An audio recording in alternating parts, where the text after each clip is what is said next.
आजादी के बाद से अब तक हर मैनिफेस्टो में युवाओं का जिक्र हुआ है, हर मैनिफेस्टो में हर पॉलिटिकल पार्टी ने युवाओं की बात की। लेकिन उसके बाद आज 2026 में अगर अभी भी किसी न किसी को उम्मीद की निगाहों से देखा जा रहा है, अचानक से रातों रात और मोमेंट खड़ा करने की कोशिश है, यानी कुछ छूट रहा है। देश के 28 राज्यों की सरकार किसी न किसी मोर्चे पर जरूर चूक रही है और इसीलिए आज देश का युवा विकल्प के लिए एक सटायर से भी उम्मीद लगाकर बैठ गया है।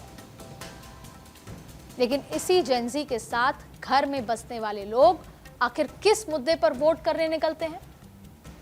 मैं फिर कह रही हूं, ये जेनजी है, ये कुछ और सोचता है, लेकिन इन्हीं के साथ रहने वाले इनके माँ बाप, चाचा चाची, बड़े भाई बहन, मिलेनियल्स भाई बहन, वो किस मुद्दे पर वोट करने निकलते हैं?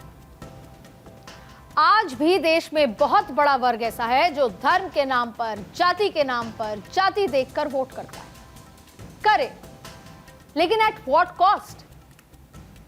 बेरोजगारी के कॉस्ट पर और फ्रीबीज के भंवर में फंसा हुआ है। अकाउंट में 10,000 रुपए देखकर किसी भी पार्टी के रंग में रंग जाता है और इसी छोटी सी चीज के पीछे अपना भविष्य दांव पर लगा दे। क्यों? क्योंकि ताली सिर्फ एक हाथ से नहीं बजती है। अगर नेता लुभावने वादे करते हैं तो जनता भी इन वादों के भंवर में फंस जाती है कि ठीक है, अभी तो आ रहे हैं ना 10,000। बदलाव की शुरुआत होती है दोनों तरफ से और फिर प्रजा जैसी होती है ना, वैसा राजा होता है। प्रजा की मांग जैसी होती है, राजा को वही करना पड़ता है। एक अच्छे नेता को अगर समाज में लाना है तो हमें और आपको भी एक अच्छा समाज बनकर आगे आना होगा, जो फ्री की मिठाई से ज्यादा मुद्दों पर यकीन रखता हो, क्योंकि nothing cost more than what is given for free. उदाहरण आपको पसंद नहीं आएगा, लेकिन देना जरूरी है। चूहेदान में भी एक चूहा सिर्फ इसलिए मरता है क्योंकि उसे इस बात की समझ नहीं कि पनीर मुफ्त में क्यों है।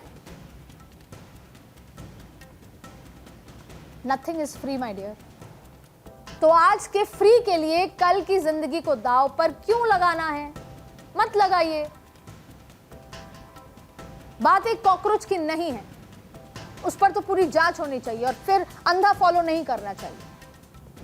सोच समझ कर फॉलो, कौन है, क्या होगा, क्या फायदा है, क्या नुकसान है। पर बात उस समाज की है जो नेताओं से उम्मीद ये लगाते हैं कि उनके भविष्य की नींव मजबूत होगी, लेकिन सत्ता में आने के बाद इरादे बदल दिए जाते हैं, बदल जाते हैं, देर हो जाती है। आज जो सत्ता में है वो इससे सबक ले। कल जो वोटर वोट डालने निकलेगा वो इस बात को समझे, क्योंकि सिस्टम जब जब सड़ा है एक कॉकरोच उठा है। लेकिन अगर वो भी गंदगी फैलाने लगे तो जेनजी क्या करेगा? और इतने आंदोलन हुए, जेनजी का पूरा समर्थन मिला। आम आदमी पार्टी उसका एक बड़ा उदाहरण रहे, ताजा है। लेकिन बार बार अगर ऐसा बेवकूफ बनाया जाएगा कि दिखाया जाएगा कुछ, सच्चाई होगी कुछ, तो फिर वो समर्थन भी मिलना बंद हो जाएगा, फिर जेनजी कुछ और इख्तियार करेगा। इसलिए ऐसा नहीं होना चाहिए।